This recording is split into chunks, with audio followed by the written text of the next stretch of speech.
Bonjour à tous, dans cette vidéo je vais vous expliquer comment encoder une facture d'achat ou de vente en Bob 50 logiciel.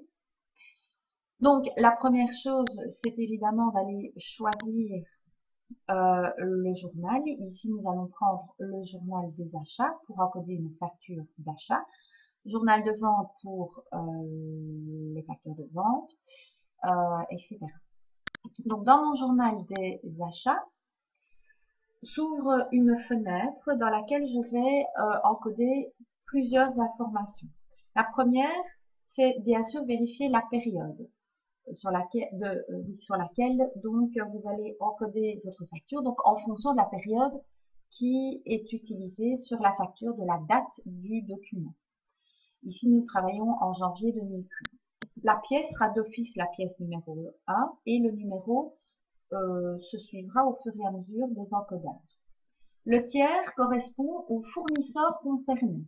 Ici, je vais choisir mon fournisseur fournier et automatiquement, Bob me dit que j'ai 7 jours date facture puisque quand j'ai encodé le fournisseur, je lui ai donné un délai de paiement de 7 jours date facture.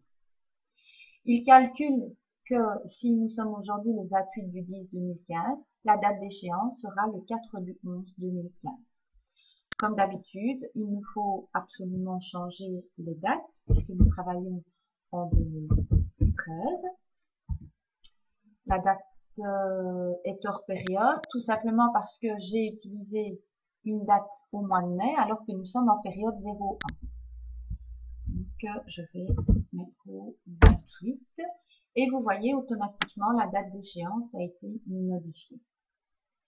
Le montant correspond à ce que vous devez à votre fournisseur. Donc, il s'agit du montant TVA comprise. Le compte 4400 fournisseurs. Imaginons que nous devions 150 €. Cette partie-ci, nous ne l'utiliserons pas. En communication, nous allons remettre les coordonnées de la facture qui nous a été envoyée par le fournisseur. Et puis, dans la colonne compte, je vais aller chercher dans le plan comptable le numéro de compte de charge correspondant. Imaginons que ce soit une facture d'achat de marchandises. Je vais chercher mon compte 6040.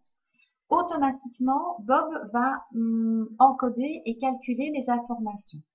Donc, il me donne un code TVA égal à MD. Donc, le code TVA peut varier en fonction des cas. Donc ici, MD correspond à marchandise déductible associée au compte 6040 de 21%. Je pourrais très bien mettre un compte à 6% si ma facture est à 6%. Je peux également utiliser un compte biens et services divers si j'ai utilisé un compte 61 avec également des pourcentages TVA différents. Et si j'ai utilisé, acheté un bien d'investissement, je vais donc utiliser un compte ID investissement déductible avec les différents pourcentages. Donc ici, je confirme que c'est bien du 21%. Éventuellement, si je me suis encore trompée, je peux le modifier ici.